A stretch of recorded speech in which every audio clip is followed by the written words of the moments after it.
quand j'ai refusé de céder la maison que papy m'avait laissée, ma famille m'a invité à une discussion. Ma sœur a souri et a dit, c'est juste que nous en profitions tous. Mon frère a hoché la tête. J'ai sorti une copie du testament et j'ai dit. Alors je suppose que vous n'avez pas lu cette partie. Laissez-moi vous planter le décor. Moi, 27 ans, femme, je n'étais pas censé hériter de la maison. C'est ce que tout le monde pensait. D'aussi loin que je me souvienne, notre famille tournait autour de deux choses, les apparences et le sentiment que tout nous était dû. Ma sœur, Mélanie, 33 ans, femme, est une mère influenceuse sur les réseaux sociaux avec 2 enfants et un mari qu'elle tolère à peine. Mon frère, Zach, 31 ans, homme, est un entrepreneur en immobilier qui n'a pas vendu une seule propriété en 2 ans mais qui a toujours, on ne sait comment, de nouvelles chaussures et le dernier iPhone. Et puis il y a moi, la discrète, celle qui a déménagé à 19 ans et n'est jamais revenue, celle qui passait vraiment du temps avec papy. Papy n'était pas comme le reste de la famille. Il avait construit de ses propres mains la maison où nous allions tous en visite, dans les années 70, avec l'argent qu'il avait économisé en ayant 2 emplois. C'était une modeste maison de style artisanal, nichée dans une impasse tranquille juste à l'extérieur d'Asheville, en Caroline du Nord. Rien d'extraordinaire, mais solide, pleine d'histoire, pleine de lui. Quand mamie est décédée, papy a vécu là, seul. Tout le monde a cessé de lui rendre visite, sauf moi.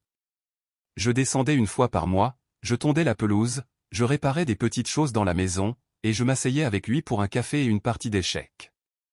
Il m'a appris à réparer les gouttières et à reboucher les cloisons sèches. Il me racontait comment il avait installé la cheminée en briques tout seul, avec rien d'autre qu'un niveau, de la détermination et un mal de dos. Nous n'avons jamais vraiment parlé de nos sentiments, mais je savais qu'il me voyait. Je pense qu'il comprenait que je ne m'intégrais pas avec les autres et que je n'en avais pas envie. Il est mort l'année dernière, paisiblement dans son sommeil. Les funérailles ont été un défilé de larmes de crocodile. Mélanie avait apporté des robes noires assorties pour ses enfants et les a fait poser pour des photos à côté du cercueil. Zach a fait un discours qui parlait de lui à 90%. Maman sanglotait de manière dramatique tout en chuchotant aux gens qu'elle avait été, en gros, son aide-soignante. Ce n'était pas le cas. Je me tenais à l'écart, tenant la seule chose que j'ai prise de sa maison ce jour-là, une photo instantanée de nous devant le porche, datée de 1999, avec moi, à 7 ans, assis sur ses genoux, tous les 2 couverts de peinture et souriant bêtement. Une semaine plus tard, le testament a été lu. Tout le monde supposait que la maison serait partagée en 3, si elle ne revenait pas entièrement à ma mère.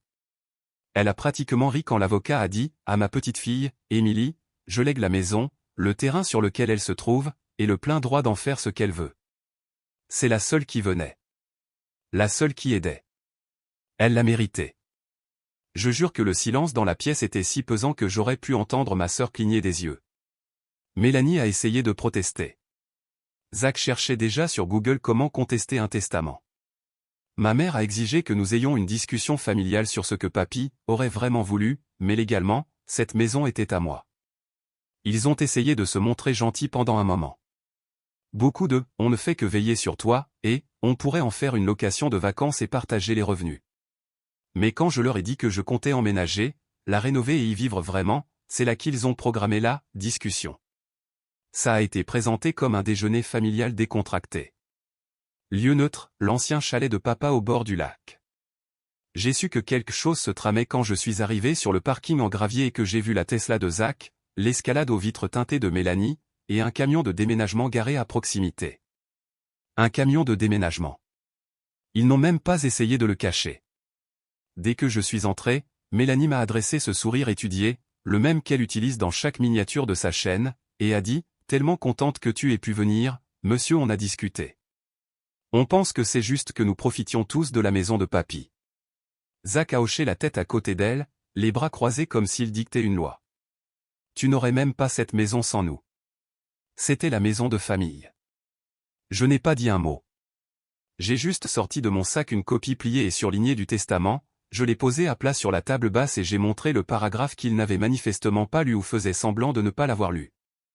À ma petite fille Émilie, et à Émilie seulement, je lègue la maison, le terrain et son contenu. J'ai levé les yeux. Donc, à moins que vous ayez une planche de spiritisme et un argument assez convaincant, je vais considérer que papy pensait ce qu'il a dit. Ils m'ont regardé comme si je les avais giflés. Mais je n'avais pas fini. Et d'ailleurs, c'était l'idée de qui, le camion de déménagement? C'est là que le sourire de Mélanie s'est fissuré. Zach a eu le culot de parler en premier. Il a fait un geste vers le camion dehors comme si c'était moi qui étais irrationnel. On s'est dit qu'on allait t'aider à vider. Tu sais, trier les affaires de papy ensemble. Vendre ce dont on n'a pas besoin. Utiliser une partie de cet argent à bon escient. À bon escient, a répété Mélanie, comme si c'était son signal. On a tous les deux des familles, Émilie. Des dépenses. Et toi, eh bien, tu es célibataire. Tu n'as même pas besoin d'une maison entière. Je l'ai regardée, stupéfaite. Alors, si je comprends bien. Parce que je n'ai ni mari ni enfant, je ne mérite pas de vivre dans la maison dont j'ai hérité? Zach est intervenu avant qu'elle ne puisse répondre. Ce n'est pas ce qu'elle voulait dire. En fait, si, ai-je dit d'un ton sec. Mélanie a changé de tactique, essayant la carte de la culpabilité. On a grandi là-bas aussi, monsieur, cet endroit est plein de notre enfance, de souvenirs. Il n'appartient pas à une seule personne. Je me suis adossé à la chaise en bois qui grinçait, regardant le camion par la fenêtre du chalet. Tu veux dire la maison où tu n'as pas mis les pieds depuis 6 ans? Celle que tu as qualifiée de taudis devant papy la dernière fois que tu es venu? Ses yeux se sont écarquillés. Ce n'est pas juste. Non, tu as raison, ai-je dit en fouillant à nouveau dans mon sac. Ce qui est juste, c'est ce qui est écrit noir sur blanc. J'ai claqué une deuxième copie du testament sur la table. Page 3, ligne 6, je ne lègue aucun droit sur la propriété à aucun autre membre de ma famille, et je le fais sans regret. Zach a levé les yeux au ciel et s'est levé. Écoute, M, on essaie d'être civilisé. Tu ne veux pas que ça tourne mal. C'est une menace. C'est un fait, dit-il froidement. Tu ne veux pas t'aliéner toute ta famille pour ça. Mélanie m'a parlé avec ce même ton doux et condescendant qu'elle utilise quand un de ses enfants fait une crise. Sois raisonnable, monsieur, tu pourrais nous la céder à tous les 3, et on la mettrait dans un trust. L'utiliser pour les vacances, les fêtes, partager les profits si on la met en location saisonnière. C'est juste. Tu te montres, quoi? Cupide. Je me suis levé à mon tour, laissant lentement la chaise gratter le sol. Vous avez eu des années pour être là pour papy, et vous ne l'avez pas fait. Vous avez eu des années pour appeler, rendre visite, lui apporter des courses, réparer l'évier qui fuyait. Vous ne l'avez pas fait. Vous me l'avez laissé. C'est moi qui étais là chaque hiver quand le chauffage tombait en panne. C'est moi qui déneigeais l'allée après chaque tempête. C'est moi qui étais assise avec lui à l'hôpital quand il est tombé et s'est cassé la hanche. Je me suis avancé. Et vous pouvez être sûr que je garde cette maison. Le silence est tombé dans la pièce. Même Zach a cessé de faire les 100 pas. J'ai attrapé les copies du testament sur la table, les ai repliées dans mon sac et me suis dirigé vers la porte. Ma main était sur la poignée quand Mélanie a dit doucement, « Tu sais que maman ne te pardonnera pas ça. » Je me suis retourné. Ça fait des années qu'elle a cessé de me pardonner des choses que je n'ai pas faites. Je pense que je survivrai. J'ai ouvert la porte, jeté un dernier regard au camion de déménagement toujours garé avec arrogance sur le gravier, et j'ai ajouté, dites aux déménageurs de ne pas se déranger. Si je les vois sur la propriété, je les ferai expulser. Et ne me teste pas. J'ai déjà parlé à un avocat, a crié Zach alors que je marchais vers ma voiture. Ce n'est pas fini. Je n'ai pas regardé en arrière. Bien, ai-je marmonné pour moi-même. Je ne fais que commencer. Je pensais que ce serait la fin de l'histoire. J'avais été clair, direct et ferme. La maison était à moi. Il y avait un testament légal. J'avais même consulté un avocat, au cas où. J'avais fait rédiger une lettre qui réitérait ma propriété exclusive et l'avais envoyée par email à chaque membre de ma famille. Mais les gens qui pensent que tout leur est dû n'entendent pas les limites. Ils entendent des invitations à l'escalade. Ça a commencé doucement. Je passais à la maison après le travail et je trouvais le portail grand ouvert, même si je le fermais toujours à clé. Quelques outils de jardin manquaient dans la cabane. Une fois, le boîtier à clé de secours avait été forcé, la clé avait disparu. J'ai changé les serrures le jour même, installé une caméra de surveillance le lendemain, ajouté des détecteurs de mouvement à l'intérieur et j'ai commencé à y rester plus régulièrement, dormant sur un matelas pneumatique pendant que je peignais la chambre à l'étage et vidais lentement les affaires de papy. Puis il y a eu le cambriolage.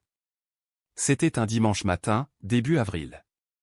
Je suis arrivé après avoir passé la nuit dans mon appartement, prévoyant de finir de poncer les planchers du bureau. Dès que j'ai tourné au coin de l'impasse, j'ai su que quelque chose n'allait pas. Les stores étaient baissés dans le salon. Papy ne fermait jamais ses stores. Je me suis garé et je suis resté assise dans la voiture un instant. Aucun signe de mouvement. Aucune voiture que je ne reconnaissais pas. Pourtant, mon instinct hurlait. J'ai déverrouillé la porte d'entrée et j'ai immédiatement vu. Le placard du couloir était ouvert, et des boîtes avaient été traînées sur le sol. Dans la cuisine, les portes des placards pendaient, ouvertes, comme si quelqu'un les avait fouillées. La porte arrière était calée avec une brique. J'ai traversé la maison, l'adrénaline dans la gorge, le téléphone à la main. Il n'y avait personne, mais ce n'était pas un hasard. Ils n'avaient pas volé d'appareils électroniques ou d'électroménagers. Ce qu'ils ont pris était spécifique, une partie de la vieille collection de pièces de monnaie de papy, 2 fusils anciens qui étaient montés au-dessus de la cheminée, et une pile de cartes de baseball vintage que j'avais rangées dans le placard de la chambre. Ils savaient ce qu'ils cherchaient. Je n'ai pas appelé la police tout de suite. J'ai appelé mon avocat. Ensuite, j'ai regardé les enregistrements de sécurité. La caméra près de l'entrée latérale avait tout filmé, Zach et le mari de Mélanie, Drew. Au milieu de la nuit, gants, lampe de poche. Drew a forcé la serrure pendant que Zach faisait le guet. Ils se sont déplacés rapidement, comme si ce n'était pas la première fois qu'ils faisaient ce genre de coup. Je les ai regardés sortir avec des boîtes et des sacs, riant doucement en chargeant le camion de Drew. Je n'ai pas pleuré. Je n'ai pas crié. J'ai juste regardé la vidéo 4 fois. Puis je l'ai transférée à mon avocat et à moi-même. J'ai déposé une plainte à la police cet après-midi-là. L'officier a reconnu le nom de Zach avant même que j'aie fini ma déclaration. Apparemment, ce n'était pas son premier démêlé avec un comportement douteux. Les 48 heures suivantes ont été un chaos. Zach m'a appelé 8 fois. Mélanie a envoyé un long texto disant que exagérais tout, et que si j'impliquais la police, je ruinerais ce qu'il reste de cette famille. Maman a appelé une fois, a laissé un message vocal où elle pleurait sur le fait que je lui brisais le cœur et qu'elle ne pouvait pas croire que j'irais aussi loin pour une maison. Je n'ai répondu à aucun d'eux. La police s'est présentée chez Zach ce vendredi-là. Un mandat de perquisition a été exécuté. Certains des objets ont été retrouvés, heureusement les fusils et la plupart de la collection de pièces, mais beaucoup manquaient, probablement déjà vendus ou mis en gage. Le mari de Mélanie a prétendu que c'était un malentendu. Zach a essayé de tout rejeter sur Drew. Peu importe. J'avais la vidéo. J'avais le testament. J'avais la loi. Ce qu'il ne savait pas, c'est que ce n'était plus une question de maison. C'était une question de respect, et il venait de me donner tout ce dont j'avais besoin pour leur apprendre ce que les conséquences signifient vraiment. Au moment où les accusations ont été portées, la conversation de groupe de la famille avait explosé. La moitié d'entre eux étaient furieux que je sois allé à la police. L'autre moitié a essayé de faire comme si ce n'était pas grave, juste un différend familial, qui aurait dû rester privé. Mais voler dans la maison d'un mort au milieu de la nuit n'était pas juste une affaire de famille. C'était un crime. Mon avocat a demandé une ordonnance restrictive. Il était interdit à Zach et Drew de mettre les pieds sur la propriété ou de me contacter directement. Mélanie a essayé d'appeler avec un numéro jetable le lendemain de l'audience. Message vocal direct aux preuves. Je n'ai pas réagi. Je n'en avais pas besoin. Tout était documenté maintenant. J'ai fait changer les serrures à nouveau. Cette fois, par un professionnel, peine dormant, gâche renforcée, et un nouveau système de sécurité directement relié à mon téléphone et au commissariat local. J'ai installé des capteurs de fenêtres, amélioré l'éclairage extérieur, et mis un panneau à l'avant qui disait simplement « Propriété privée ». Toute violation de propriété sera poursuivie en justice. Une semaine plus tard, j'ai reçu l'avocat de la succession à la maison pour finaliser officiellement le transfert de titre. Alors que nous étions assis dans le bureau, maintenant propre, chaud et repeint, j'ai remarqué une enveloppe glissée entre les derniers dossiers juridiques. C'était une lettre de papy, datée de 6 mois avant sa mort. Il avait dû demander à l'avocat de la remettre une fois que tout serait terminé. À l'intérieur se trouvait une seule page, écrite de sa belle écriture cursive. Il disait qu'il savait quel genre de personne Zach et Mélanie étaient devenus. Il disait qu'il était fier de moi pour ma constance, ma loyauté, et pour ne pas les avoir laissés m'entraîner vers le bas. Et puis il a écrit une phrase qui m'a marqué plus que tout le reste, tu ne dois rien à ceux qui ont refusé de le mériter. Cet après-midi-là, j'ai pris sa vieille boîte à outils au sous-sol et j'ai réparé moi-même le portail déformé. J'ai balayé le porche. J'ai planté quelques buissons de lavande qu'il aimait le long de l'allée. Puis, j'ai changé le mot de passe du Wi-Fi, j'ai éteint mon téléphone, et je me suis assise dans le salon avec une tasse de thé et le silence. Les retombées ont été immédiates. Zach a perdu son emploi après que son employeur a eu vent des accusations. Drew a négocié sa peine pour éviter la prison, mais a dû payer des dédommagements et effectuer des travaux d'intérêt général. Mélanie a essayé de se faire passer pour une victime en ligne, mais les gens ont vite fait de ressortir la vidéo. Ma mère a complètement cessé de me parler. Elle a pris leur parti, bien sûr. Elle l'avait toujours fait. Mais pour la première fois de ma vie, je m'en fichais. Cette maison, cet espace, cette paix, c'était à moi. Pas parce qu'on me l'avait offerte, mais parce que j'étais restée. J'avais été présente. J'avais fait le travail qu'ils n'ont jamais fait. Et maintenant, quand les gens passent devant la vieille maison et se demandent pourquoi il y a un portail de sécurité tout neuf, des volets fraîchement peints, et jamais d'autre voiture que la mienne garée à l'extérieur, c'est parce que la maison a enfin quelque chose qu'elle n'avait pas eu depuis des années, une personne qui y a vraiment sa place.